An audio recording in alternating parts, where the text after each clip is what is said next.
Martha Lucy. I'm Deputy Director for Research, Interpretation, and Education here at the Barnes. And it is my pleasure to introduce, to introduce our speaker. My computer's giving me trouble. Our speaker for tonight, Michelle Foa. Before I do, I want to just remind you that this is part of our lecture series that we're doing this fall. This is the second in the series, celebrating Impressionist paintings at the Barnes, kind of in celebration of the 150th anniversary of the first Impressionist show. So last month we had Andrzej Dąbrowski talking about Monet and the representation of water, and he looked at our Monet studio boat. I am going to be talking next month on December 12th on Renoir. If any of you have signed up, I need to tell you that I have changed my topic.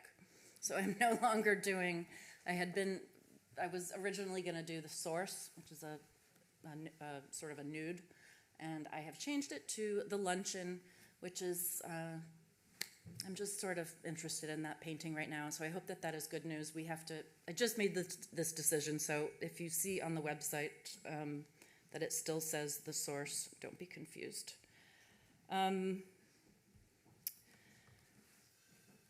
So, Michelle Foa is sitting right here, and she is an incredible scholar, as you will see. She is Associate Professor of European Art at Tulane. She earned her PhD from Princeton. She specializes in 19th century French art, visual and material culture, and criticism. Her first book was published in 2015 by Yale University Press, and it was called Georges Seurat, The Art of Vision. She is hard at work on her second book,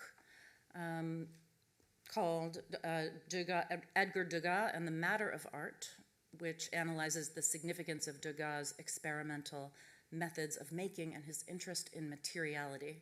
And when is that coming out? Do we know? We shall see. Okay. She wrote an article based on that research that she published in the Art Bulletin, which is sort of the premier journal for art history in the US. And this was in 2022.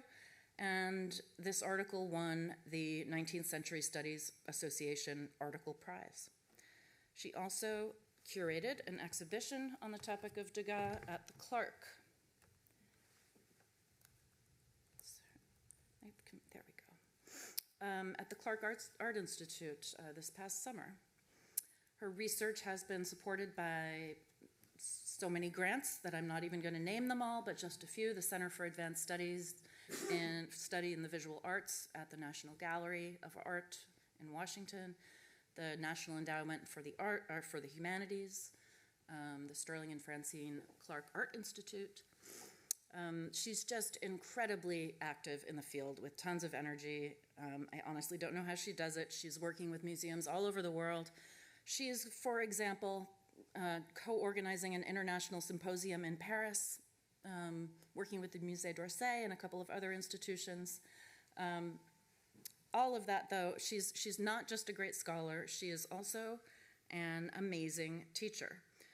At Tulane, she received, this was in 2022, the Suzanne and Stephen Weiss Presidential Fellowship for Excellence in Teaching, the university's highest teaching award. I did not know that before tonight. Congratulations. And if you took her class on Degas, which we offered online in September, here at the Barnes, you will not be surprised by that news. We're going to try to get her to teach more classes for us. Anyway, it's time for me to stop talking and to welcome you all, and welcome to everybody online, and I will turn it over to Michelle Foa.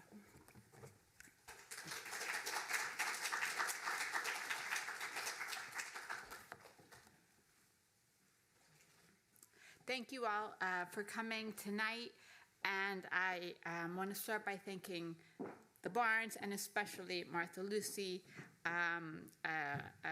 cherished, very cherished colleague of mine and friend, for inviting me to share some of my work on Seurat with you. I grew up just a few minutes from the Marion Barn, so the collection is one I'm especially attached to, which makes being here this evening all the more meaningful.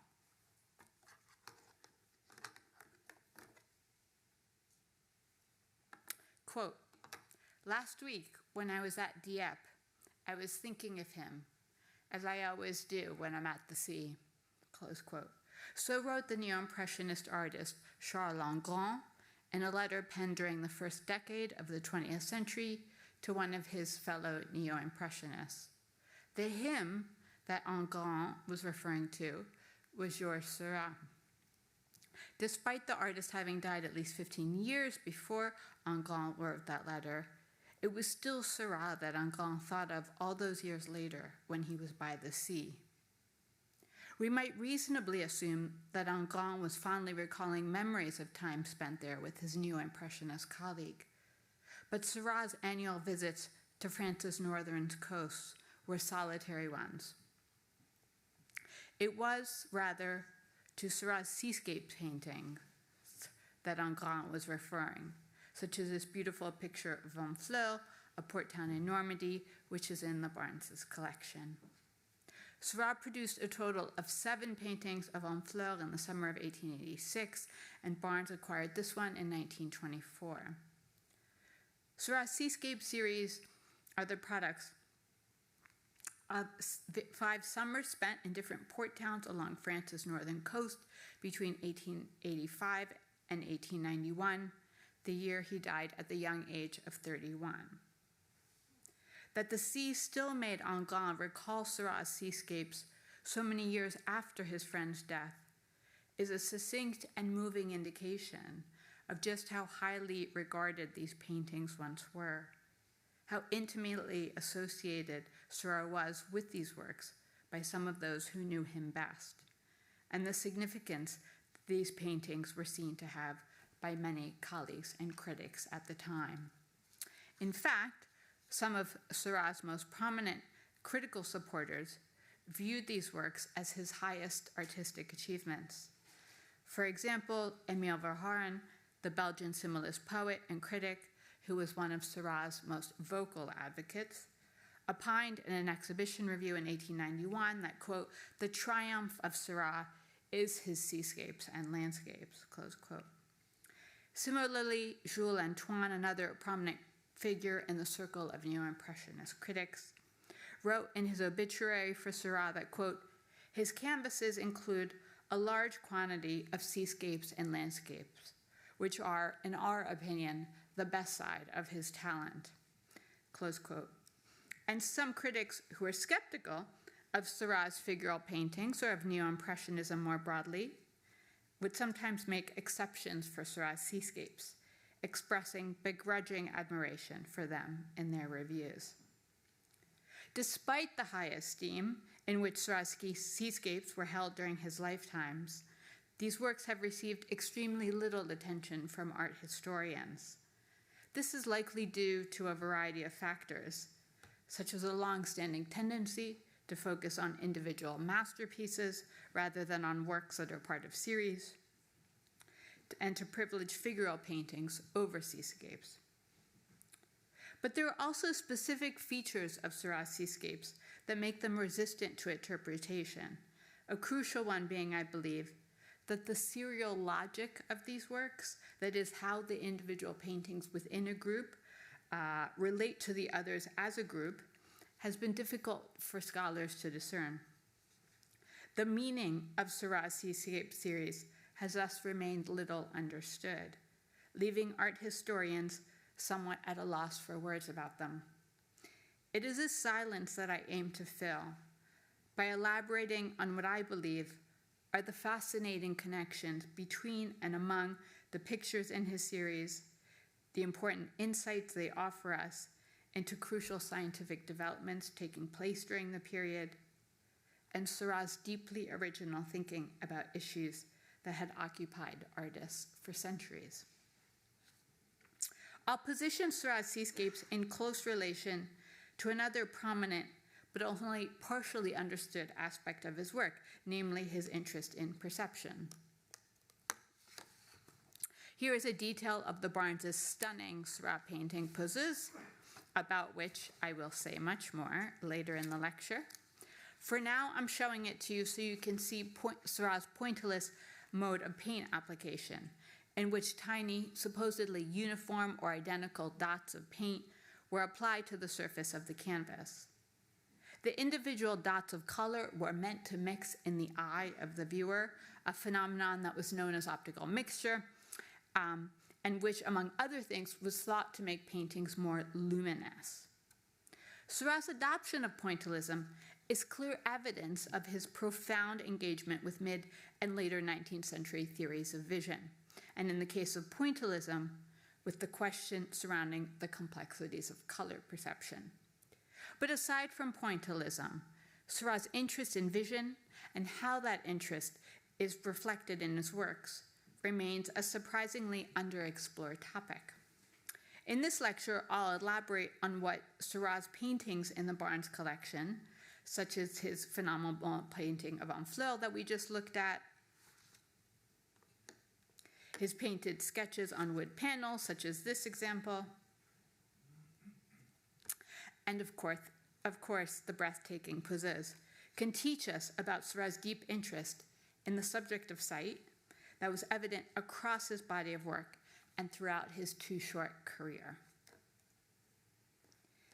In different ways, the Barnes' Seurat pictures all have profoundly important things to tell us about how the 19th century understood our visual engagement with the world around us, how we come to make sense of and navigate our surroundings, and the possibilities and limits of pictures for representing our experiences of the real world.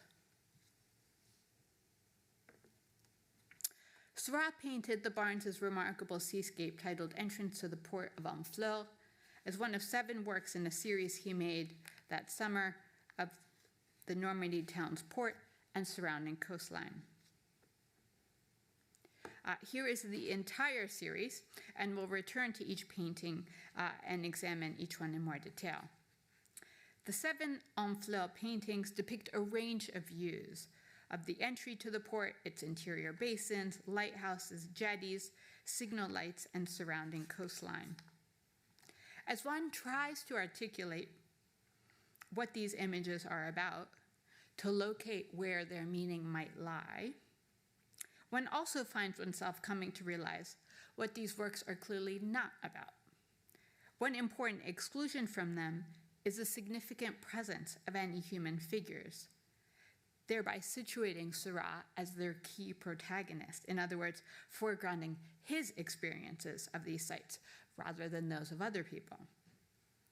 The absence of any prominent figures also has the crucial effect of drawing our attention to other aspects of the depicted scenes. As we study these works more carefully, we come to realize the striking prominence in them of different kinds of navigation aids and structures.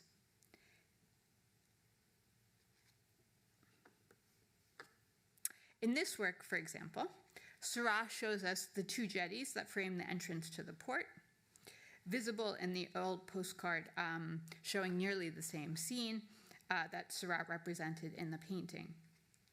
At the end of the jetties in the painting is something called a harbor light, which helps vessels safely maneuver their entrance into the port at night. On the right of the painting, and in the postcard below, is the eastern jetty of Honfleur, at the end of which was a harbor light as well as a navigation device known as a tide signal. A common feature at port entrances, tide signals communicated information about the movement of the tides and the height of the water by displaying various combinations of balls and flags hoisted on a cross-shaped mast. At the far left of the painting at the top, we see the tip of the western jetty, its harbor light just barely visible from where Seurat was standing when he observed the scene, but which is much more evident in the 2 postcards. It's critical that these works be studied not just individually, but as a group, which is precisely how Seurat exhibited his seascape series, showing them all together in the exhibitions to which he submitted them. It is only when they are viewed as a series that the overlaps and repetitions between and among the paintings come into view, and the meaning of the series as a whole begins to emerge. The subject of the painting on the left, tip of the jetty of Honfleur, is the very same jetty and harbor light on the far left of the painting on the right, but seen from a much closer vantage point.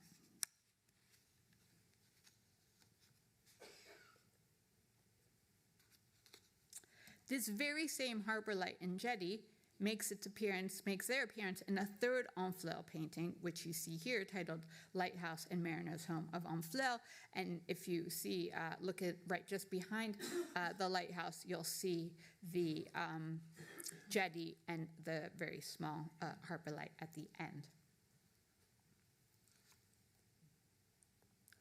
In other words, Seurat shows us the same harbor lights and jetty from afar, from close up, and from the side. 3 paintings of 3 overlapping views produced by the artist meandering the port and its surrounding area and depicting related scenes from a number of different physical vantage points. Seurat's particular interest in the western jetty of Honfleur was, I believe, intricately tied to his larger seascape painting project. That is, the jetty evokes precisely the process by which the artist produced these pictures, wandering the site and taking in different but related views of his surroundings, exactly what the figures in the postcards are doing. The practical function of jetties were to direct currents, protect the harbor, maintain water depth, and in general facilitate the movement of vessels in and out of the port. But over the course of the 19th century, they began to be treated as promenades from which to take in different vistas of the surrounding sea and coast. Late 19th century photographs of Honfleur, such as this one, testify to the popularity of strolling along the jetty, as do contemporary travel guides. One such guide was a 5-volume series titled The Coast of France, published between 1886 and 1890, the same exact years during which Seurat produced his seascape series.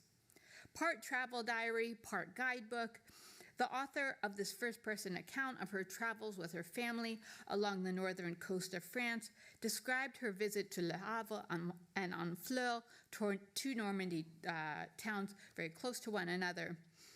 In her written description of her visits to those locales, the jetties take pride of place. Just before leaving Le Havre for the short steamer ride to Honfleur, she and her family, quote, went to say our goodbyes to our dear jetty. And after arriving at Honfleur, the very first attraction that they visit is none other than the western jetty seen here. Quote, from the tip of the jetty, which is very beautiful and which stretches far into the sea, one enjoys a magnificent view. Opposite is the mouth of the Seine, Le Havre and its lighthouses. To the right, Honfleur's jetty and eastern harbor light, and to the left, a large lighthouse. We remained quite a long time on this jetty, finding it difficult to leave behind the charm of this site, close quote. Given that the Honfleur series is structured around the artist's accumulation of related views from different vantage points, Seurat's particular attention to the jetties and their evocation of an ambulatory or roving spectator is far from a coincidence. Rather, he alludes precisely to his own wanderings as he accumulated a series of views of his immediate environment, just as the strollers in the postcard and the author quoted above so enjoyed doing. In this way, the motifs of his paintings and their making, that is, how the series were made and what they depict, are woven together, each reflecting the other. Likewise, the tide signal, lighthouse, and harbor lights that figure so prominently in Seurat's paintings of Honfleur all directly speak to how vision helps us navigate our surroundings. The same is true for some of the few drawings that Seurat produced as he worked on the En Fleurs series, such as this one of the harbor light illuminated at night. Produced largely in Conti crayon, which was a mix of graphite and clay, Seurat used a large dab of bright white gouache to draw our attention to the all-important point of concentrated light that emanated from the structure and guided vessels as they navigated the nighttime waters. Like the 3 En Fleurs paintings we've already looked at, the other 4 pictures in the series also portray overlapping sites that represent some of the same spaces and objects from a number of different viewing positions. These 2 paintings, for example, both depict parts of En Fleurs' coast as it meets the open sea. The pictures appear as mirror images of each other, both of them portraying a section of the shore specifically marked, as you can see, by a number of wooden posts, and the land taking up opposite corners of each composition. As such, they likely represent either identical or closely overlapping parts of the site seen from inverse perspectives. In a letter that Seurat wrote from En Fleurs, he grouped these 2 paintings together, lending support to the notion that we should see them as a related pair. These 2 paintings, with both of which depict the interior of En Fleurs port, mirror each other in much the same way as the previous 2 paintings. That is to say, the pictures of a ship docked in a basin might well represent the same vessel seen from inverse viewing positions, such that the dock appears on the right side of the ship in one painting and on the left side of the ship in the other painting. And to bring my analysis of the series full circle, the point of view taken up by Seurat that he viewed when looking at the scene depicted in the painting on the left is the exact same position from which he looked at the scene in the painting on the right, but is turned in the total opposite direction. In one of them, he faces the sea, and in the other, he turns his back to it and instead looks to the port. Examining the individual pictures within the context of the others, one comes to understand the absolutely remarkable method of producing landscape series that Seurat devised, with the artist walking from place to place within the more general locale, and then painting overlapping views of related but distinct parts of that site. Let me stress that no other later 19th century French artist that we know of produced pictures according to the method that Seurat employed in his seascape series. How then should we understand the significance of this approach? Simply put, why did the artist develop and pursue this unique model of painting the landscape? And where does the meaning of this series strategy lie? I believe that Seurat's commitment to painting related views of certain locales to create seascape series is a demonstration of how we make sense of the world around us, according to the theories of one of Europe's most important scientists of the later 19th century, Hermann von Helmholtz. Helmholtz, shown here, theorized that we learn to understand our spatial surroundings and successfully navigate our environment by taking in a series of visual impressions as we move through space. Our eyes, after all, produce 2-dimensional images, not 3. They are also incidentally upside down. Helmholtz understood that the solidity of objects and the 3-dimensionality of the world are never directly perceived by the eye. Rather, we gradually learn to interpret our visual impressions of the world as cues, as signs for 3-dimensionality, for how to judge the place of objects in space, and for assessing our relative nearness or distance from them. Or, as Helmholtz concisely put it, quote, visual perception is not produced directly in each retina, but only in the brain, close quote. In other words, Helmholtz argued that our sense of depth, our understanding of the fullness of the world in which we live, is produced not in the eye per se, which again only perceives flat images, but rather in the brain, which associates these multiple flat visual impressions with memories of our bodies moving through space, wandering, for example, around a site and taking in a series of views from different perspectives. The solidity of objects and the three-dimensionality of the world around us are never directly observed by the eye. It is only by acquiring a set of correspondences between our flat visual impressions and bodily experiences of three-dimensionality that we come to understand the fullness of the world in which we live. Helmholtz repeatedly stressed in his writings that this kind of active sensorily and bodily engagement with the external world, necessary for comprehending it, is not limited to infancy or childhood. Throughout our life, we are constantly, if unconsciously, conducting experiments, as he called them, that test or confirm the correlation between the flat images of our retina and the depth of our surroundings. As Helmholtz wrote, quote, "The correspondence between the external world and the perception of sight rests upon the same foundation as all of our knowledge of the actual world, on experience, and on constant verification of its accuracy by experiments which we perform with every movement of our body," close quote.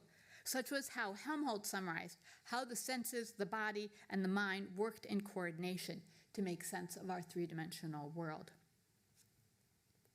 Now back to Seurat. We know for certain that the artist knew Helmholtz's work well. Furthermore, Helmholtz's writings were widely cited and disseminated in France by figures like Hippolyte Taine, one of the most prominent French historians, art theorists, and philosophers of the mid and later 19th century. Thus, it's not at all implausible to think that Helmholtz's work shaped Seurat's thinking about the relationship between the senses, bodily movement, and how we come to learn about the three-dimensionality of the world in which our lives unfold. The question of how to convey spatial fullness in a picture may seem obscure or even of limited interest to us now. But Seurat's remarkable series of seascape pictures engaged directly with a question with which Western artists had wrestled for centuries. Namely, how could flat images create for viewers the illusion that they were looking at a three-dimensional world when they stood in front of a picture? Since the Renaissance, artists had developed a range of strategies for trying to achieve just that illusion. Incredibly enough, Seurat came up with a whole new strategy for doing that, painting groups of work that, when viewed together, gave the viewer a distinct sense of the depth of the depicted scenes. They did so in part by making clear that the artist wandered around the site he depicted, thereby attesting to the spatial fullness of that space in which he walked. To put it simply, these are paintings that unambiguously reflect the views observed by a roving or a moving body. The series as a whole thus communicates a sense of depth that artists had been pursuing for centuries in their works. But they do so in a fascinating and new way.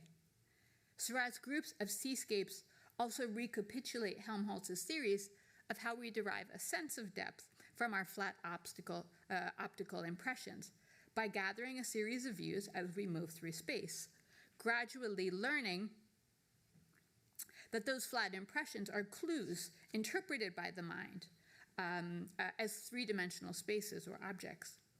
In both these ways, Seurat's series open out onto the three-dimensionality and spatial fullness of the world in ways that single pictures of any one point of view never could. If one understands Seurat's work in these terms, then the seemingly rather obscure definition of painting that he once put forward to his close friend and fervent supporter, the writer and critic Gustav Kahn, comes to make much more sense. Painting, Seurat supposedly said to Kahn, quote, was the art of hollowing out a surface, close quote. By which he meant, I believe, that the fundamental aim of painting was to create the illusion of depth via a two-dimensional image on the surface of a canvas. For Seurat, the question of how flat pictures can reveal the fullness of the world in which they were made was a pressing one. Indeed, the spatial expansiveness of the world. And whether or not painting was able to convey that expansiveness, it seems, was so significant to the artist that it constituted, according to Kahn, Seurat's very definition of painting itself. Seurat's profound interest in vision and how we successfully make our way in our surroundings also explains the prevalence of certain motifs in the Honfleur series and in subsequent series he painted as well. For example, the harbor lights at the end of the jetties of Honfleur, which is somewhat more visible in the postcard on the right, have everything to do with visual technologies that help us navigate and orient us in space. The prominence of these motifs in his pictures also evoke the dramatic changes that were taking place in navigation and port technology at that time in France. The tremendous growth in maritime traffic during the 19th century, along with the increase in the size and the speed of ships, led France to develop and implement an ambitious system of maritime beaconage, as well as to modernize and enlarge many of its ports. This included the construction of a comprehensive system of lighthouses along France's extensive coastline, as well as tide signals, buoys, beacons, semaphores, harbor lights, and various other kinds of visual signaling systems and maritime navigation devices. Indeed, France led the entire world in the design, manufacture, and sale of lighthouses and maritime signaling apparatuses. At a time when the international movement of goods, raw materials, and communications took place entirely via ship, and when people were migrating across the ocean in enormous numbers, the expansion and modernization of France's navigation infrastructure, as quaint as these structures might seem to us today, was in fact directly linked to vastly expanding international trade and transport networks, as well as to the mass migration of people between continents during this period.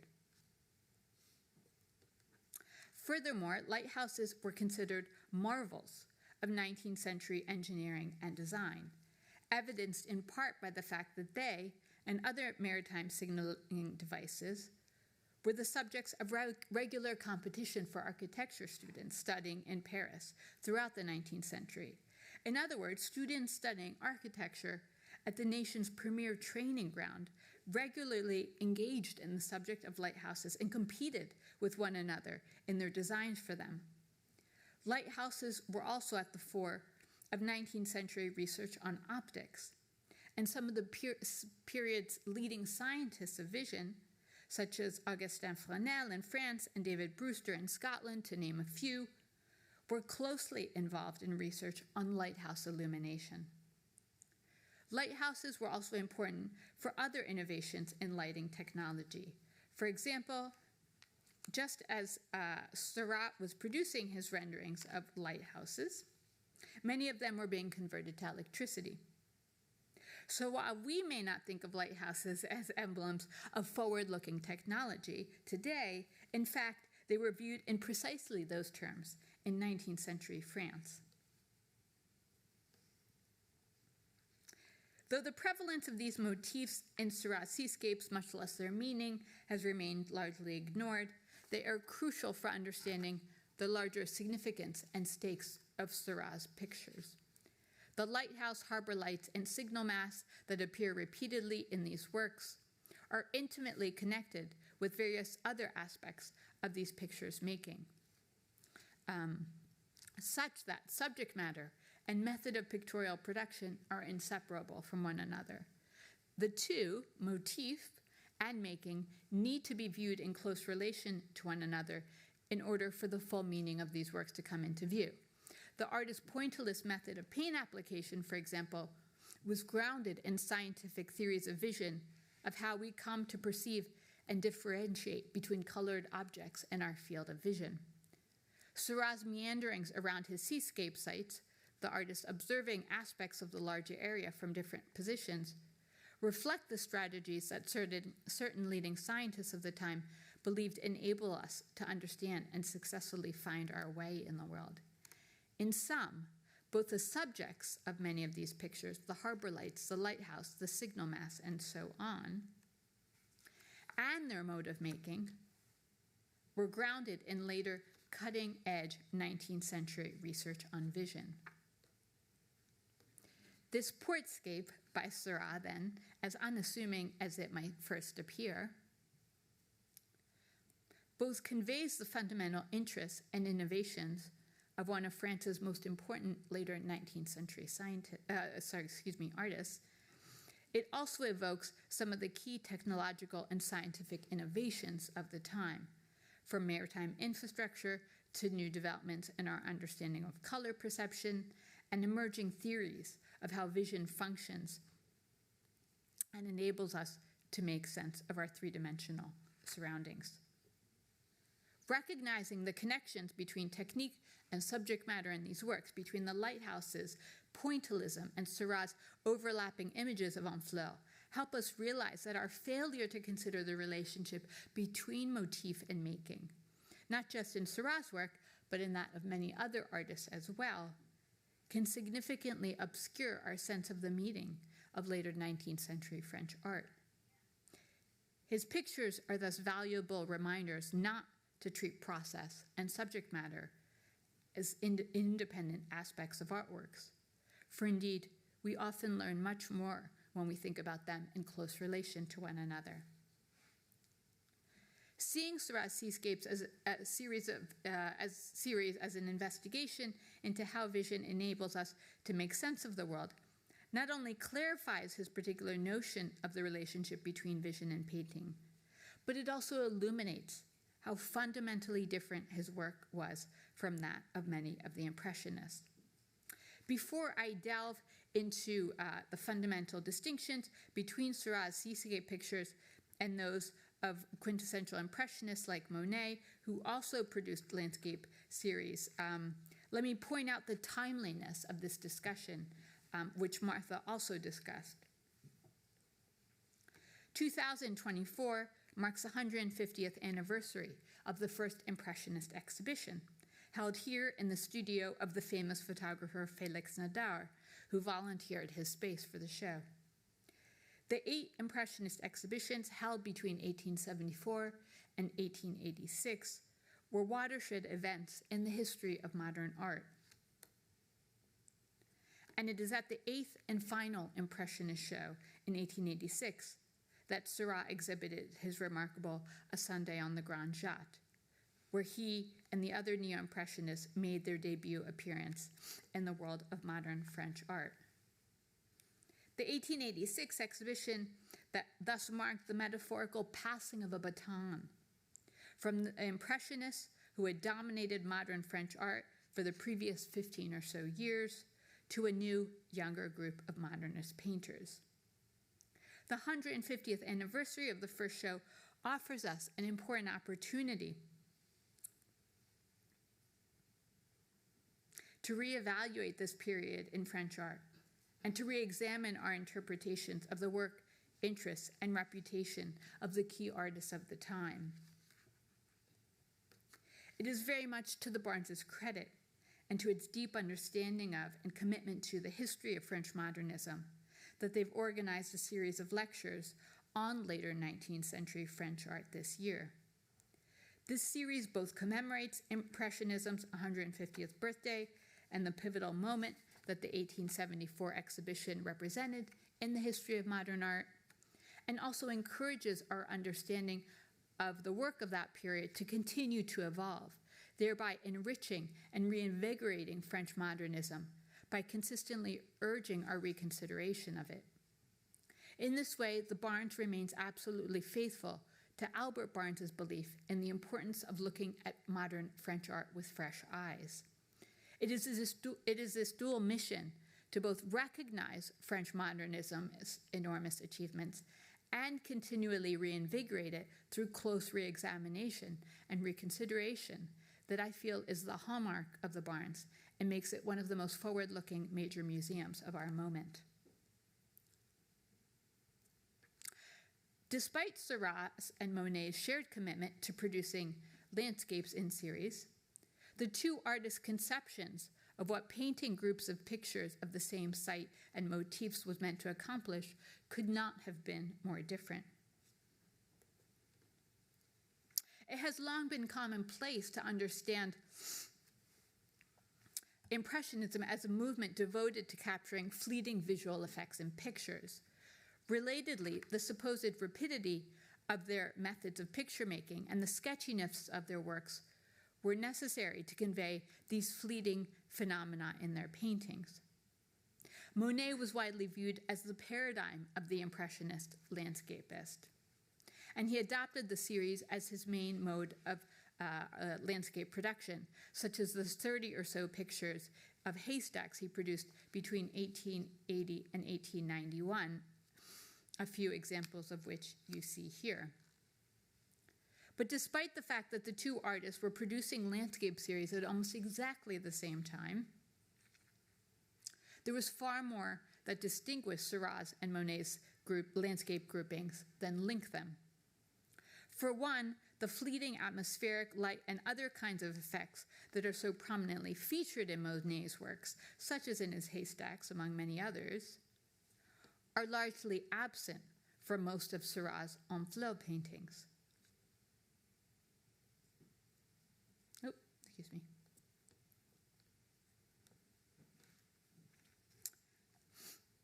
And just as the aim of representing a momentary phenomenon necessitated at least the appearance of a quick method of paint application in Monet's pictures, conversely, Seurat's painstaking pointillist method of brushwork made it clear that his paintings were labor-intensive undertakings, and that pointillism was thus not at all aimed at hastily recording transient effects in the landscape. Monet's writings make evident how important the observing and recording of fleeting visual effects was to him. Over and over again in his letters to his wife, sympathetic critics, and his dealers, Monet wrote of his continuous attempts to fix the instantaneous on canvas, to recapture in paint what his eyes perceived at a particular instant in time. As Monet wrote to one critic, quote, "In short, by force of transformations, I am following nature without being able to seize her. Then this river that falls rises again, one day green, then yellow, now dry, and which tomorrow will be a torrent." Close quote. The multiple temporal markers, then, again, one day, now, tomorrow, that fill even this short account of Monet viewing and painting a landscape, made clear that he defined vision and painting as taking place within very short fragments of time. The rise and fall of the river, the colored reflections on the surface of the water, the atmospheric conditions in the landscape, as well as Monet's perception of all of these external phenomena, all undergo rapid and significant change in his account. And his stated artistic goal was to successfully portray these momentary effects in his paintings. And indeed, it was in just these terms that many critics understood Monet's work. For example, one critic astutely observed in 1889, Claude Monet, quote, "Claude Monet, in effect, is not content to look at things in the extension of the landscape. He looks at them in time. What he paints are instants of nature, if I may express myself thus," close quote. Similarly, Félix Fénéon, the most important neo-impressionist critic, characterized impressionist pictures as representations of instants of visual perception, remarking, quote, "Their landscapes were corners of nature, seen with a rapid glance, as if through a suddenly opened and closed porthole," close quote. For Fénéon, impressionist paintings were attempts to depict sights as if they had been perceived in the blink of an eye. Monet's notion of visual experience as an instantaneous phenomenon divorces sight from any cognitive processes, a crucial difference between his conception of vision and that of Seurat. The following reminiscence by an American painter of advice that Monet gave her when she visited him in 1889 succinctly illustrates that point. Quote, so Monet says, quote, "When you go out to paint, Try to forget what objects you have in front of you, a tree, a house, a field, or whatever. Merely think, here is a little square of blue, here an oblong of pink, here a streak of yellow, and paint it just as it looks to you, until it gives your own naive impression of the scene before you, close quote. In this account, Monet himself characterized his notion of vision, in which the external world is reduced to a flat array of colors, as, quote, naive, as pre or even anti-cognitive, or even anti-cognitive notion of visual perception that could hardly be more different from that of Seurat. This painting by Monet, Regatta at Argenteuil, produced in 1872, can be productively understood as a demonstration of that deliberately naive kind of vision of which Monet spoke. Not only are the houses, trees, and sailboats above the waterline represented with just a few strokes of relatively quickly applied paint, but Monet completely abstracts these objects and their reflections on the surface of the water, turning them from semi-recognizable motifs above the waterline to reflections whose subjects are completely indecipherable. The artist who has stayed with Monet and Giverny, whom I quoted above, also recalled him saying that, quote, he wished he had been born blind and then had suddenly gained his sight so that he could have painted without knowing what the objects were that he saw before him, close quote. This passage confirms that Monet's concept of vision was utterly detached from cognition, that is, completely unrelated to any kind of inquiry into our knowledge of the external world. This is precisely how certain perceptive artists and critics wrote about Monet's work. One is reminded, for example, of Paul Cézanne's famous characterization of Monet as, quote, nothing but an eye, but what an eye, close quote. Likewise, a critic described the Impressionists in their final exhibition in 1886 as follows, quote, to render the prime aspect of visual sensation without letting their understanding lead it astray, to learn to see, but to see exclusively the initial appearance of things, to retain this vision and fix it, that is the aim of these painters, close quote. And several years later, a well-known sculptor described the Impressionists in almost identical terms, writing that, quote, the Impressionists racked their brains to see nature in such a manner as if they had no brains, close quote. Another important distinction between Seurat and the landscape Impressionists, like Monet, is the role that painting from direct observation in front of the motif played for them. While most of the Impressionist landscapes rejected the distinction between a sketch and a finished work, with the final painting meant to be an immediate transcription of the artist's visual impression of the motif, Seurat, by contrast, produced a significant number of preparatory paintings and drawings as he worked, for example, on the Grand Jatte, seen here on the bottom. Among these preparatory works were painted sketches on small wooden panels measuring about 6 by 9 inches, such as the example on the top in the Barnes's collection. Such painted sketches depict individuals or groups of figures that Seurat produced during multiple visits to the island of the Grand Jatte, just outside of Paris in the Seine.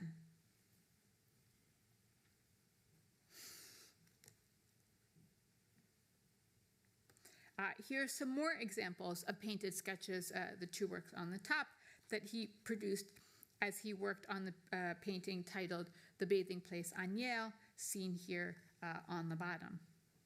Seurat called these sketches on wood panels croqueton, a term that he seems to have invented, but that was closely related to the French term croquis, that is, a sketch constituting the artist's first quick notations of a motif. These sketches were significant enough to the artist that he sometimes exhibited them alongside his finished paintings.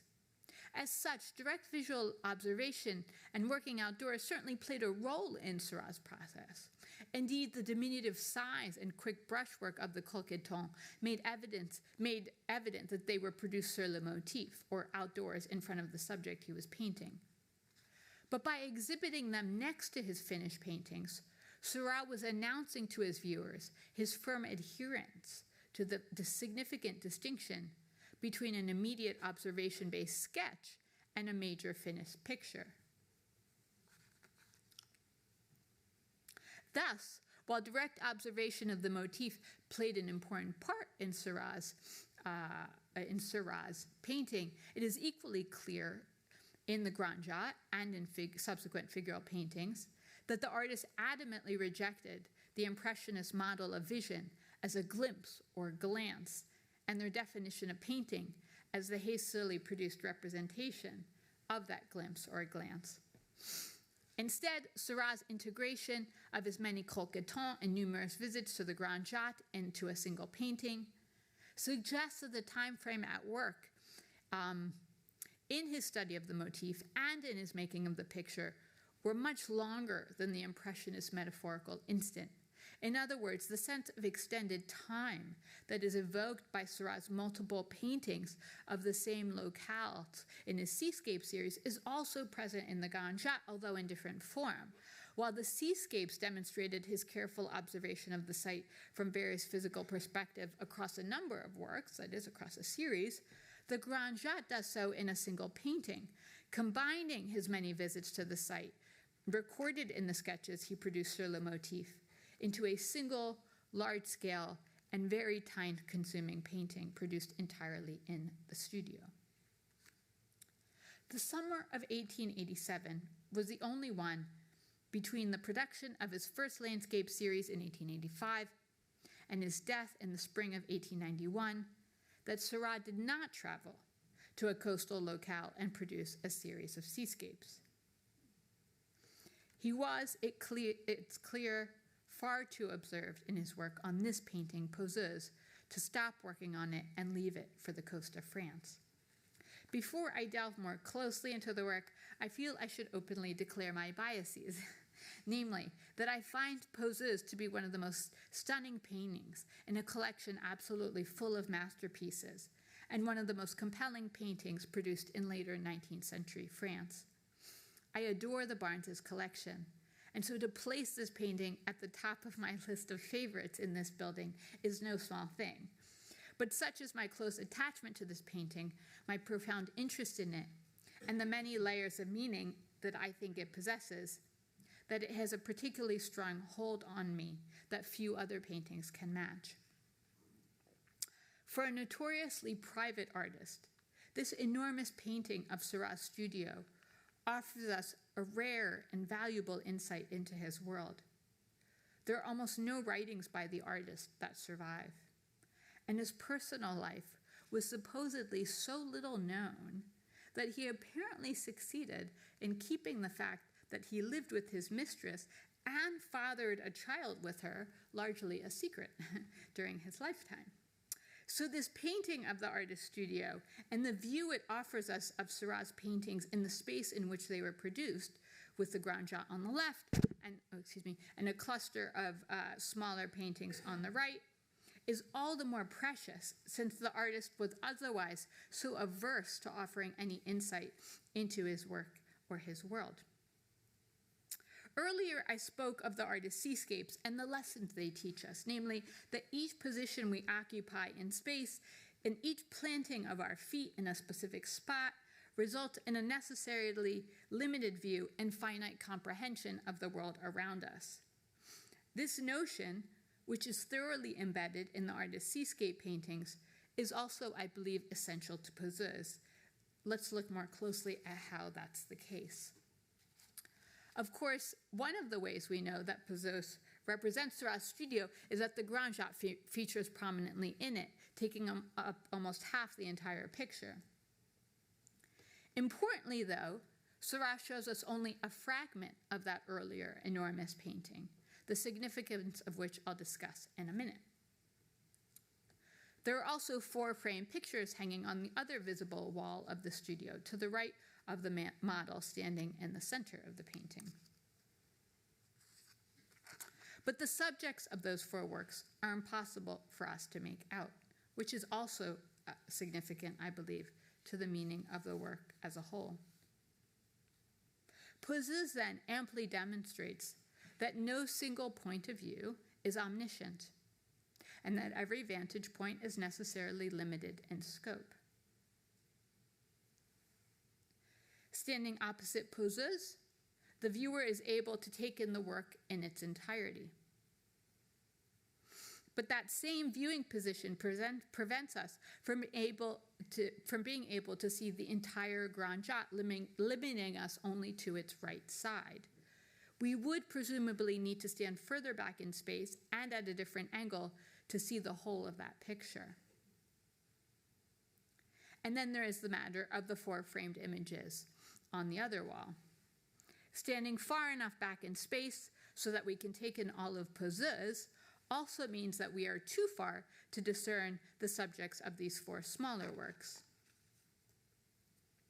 In other words, we're too close to see all of the Grand Jatte and too far to make out the content of the 4 much more modestly scaled pictures. The artist splinters the single ideal vantage point that many artists since the Renaissance had long strived to offer their viewers into 3 separate and finite viewpoints, each of them enabling but also limiting the viewer's engagement with different parts of the painted scene. The notion of vision's fundamental dependency on one's place in space, and that sight is both made possible by, but also limited to, its operations in a particular body, may seem like common sense to us now. But the groundedness of vision and the particularities of the human body was the topic of significant scientific research in the later 19th century by leading figures in the science of vision. As such, Seurat's pictures offer us a valuable window into an understanding of the relationship between vision, knowledge, and the body that was just emerging at the time he painted these works. The fragmentation of a single omniscient point of view into 3 much more limited vantage points that is represented by the whole of Poseuses, the right half of the Grand Jatte, and the indecipherable group of 4 framed pictures is mirrored in the painting by the splintering of the human body into 3 different figures. Showing us the female body from the back, the front, and in profile, Seurat was no doubt referencing the long-standing art historical tradition of representing multiple female nudes in the same picture in complementary poses, manifest, for example, in countless representations of the 3 Graces, such as this example by Rubens on the right. In Rubens' picture, each woman supplements the spectator's view of the others and helps negate the limitations of being able to see and represent the female body from only a single vantage point.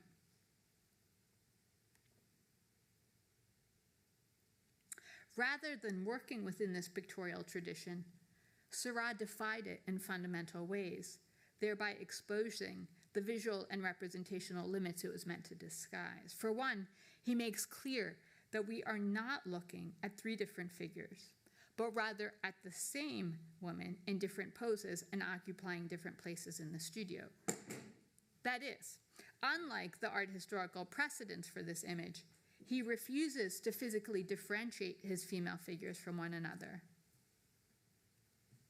Instead of showing us 3 distinct women, Seurat gave them all identical appearances, from the hair color and style that they all share, pinned up, and each with a red beret, and endowing them with what appears to be identical bodies and facial features.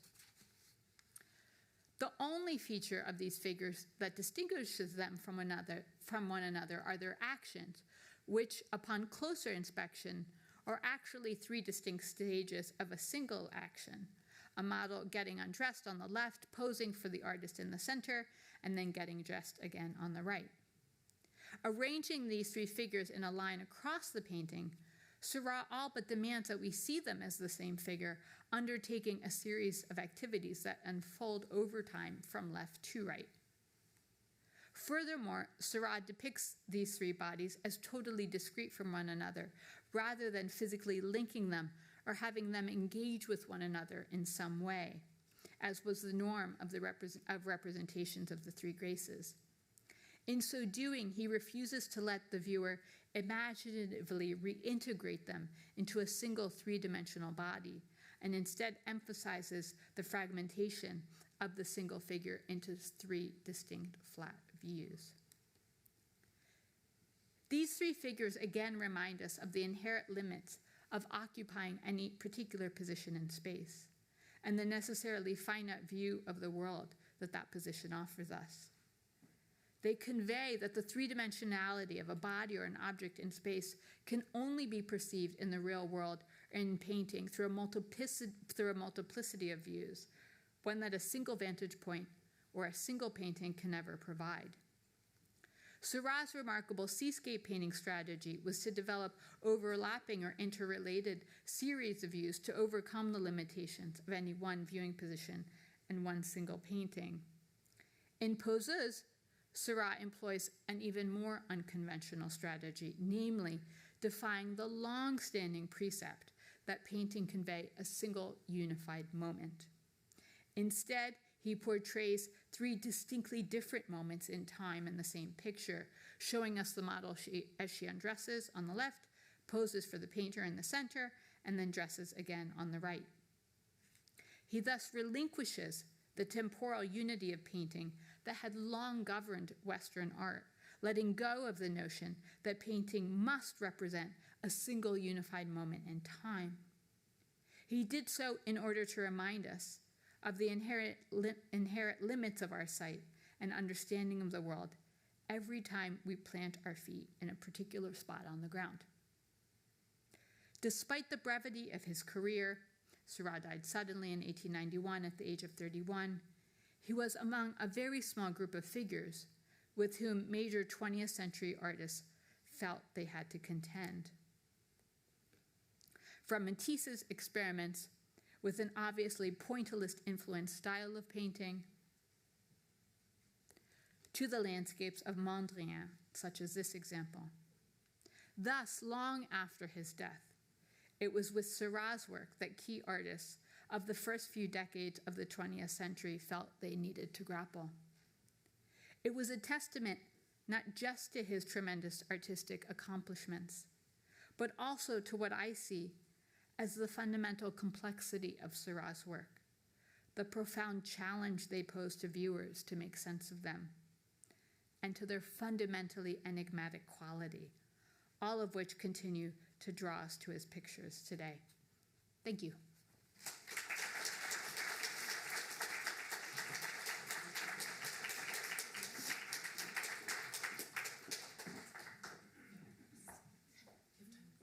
Of course. Okay. Happy.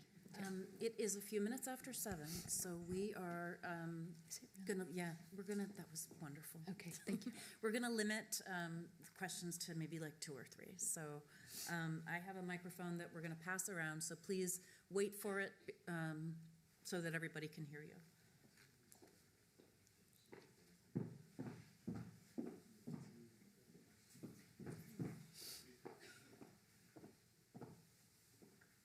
Anybody want to go first?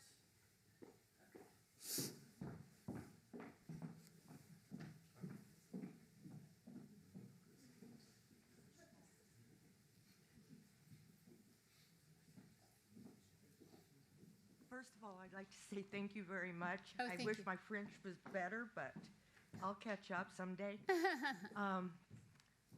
I look at this artist as the standard of freedom for the 20th century artists to create plastic space Uh-huh. and to explore it on many different levels that were not available to them as part of tradition. Do you feel that perhaps his whole lack of enigma was part of his plan as an artist? His lack of enigma? Yes, or his practice of enigma. Do I think he was purposely enigmatic as an artist? Is that the question? That's a really good question. Was he Because purposely I find a lot of artists claim their ego through their art and their Right. socializing and how they stand in the community? I think he was a very complex artist. I mean, I think he thought in very complicated and original ways about making pictures. Was he purposely enigmatic? I don't think so. I don't think he didn't want people to understand his pictures. I just think that he, I mean, I didn't even show you the later pictures, which are just some of the strangest works ever produced in the late 19th century. But I don't think that he purposely made them so. I just think that he thought about painting in such a different way than many other people at the time, that they remain enigmatic to us today. Well, my point about being enigmatic, that he kept his ideas to himself, was to free the artist not to have to follow in a certain vein or follow a certain way of thinking about it. Yeah, I agree. I mean, I think that's where his originality lies, is that he didn't want to think the way other artists were thinking and painting, that he was developing new strategies, new styles, new methods of producing series of landscapes and so on. Thank you so much for that question, those questions. Okay, do we have another question? Comment?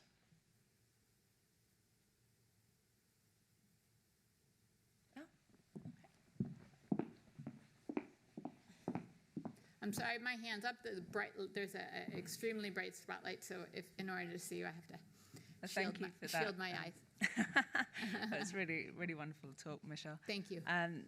One of the things I was wondering about, and I'd love to know your thoughts, is sometimes when I'm with that correspondence, there are these sort of emotional moments within it, and your talk this evening was, kind of dwelt a lot on this sort of intellectual exploration and the choice of viewpoints and what have you. But I wondered whether you saw there kind of being inconsistencies in some of this. I'm thinking of that sort of privacy, but then there's the moment with the portrait of Madeleine Knobloch, where he paints himself and then suddenly paints himself out, and I'm wondering if that kind of changed the way you shaped your reading, or whether it sort of troubled it. About his privacy? More this sort of clinical approach to it. Oh, I see. I don't think so. To give you a short answer. I mean, whether his biography was well known or not, whether he,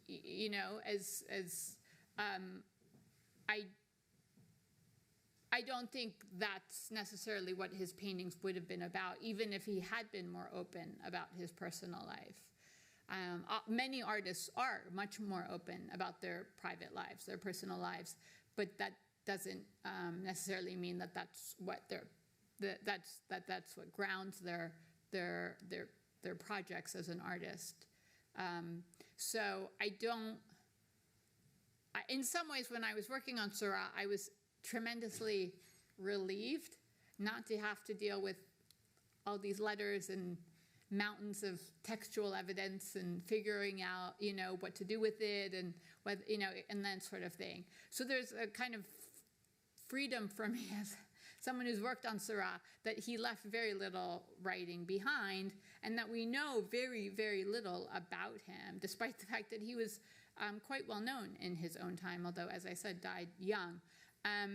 So to answer your question, no, I don't. I think my interpretation of him would have been the same had he been more revealing, as many other artists are, of what's happening in their personal world, or if he'd left behind, more evidence of that world. Thank you. Thanks so much. Thank you, Michelle, for a fabulous talk, and thank you, everybody, for coming. Thank you for coming. So my plan to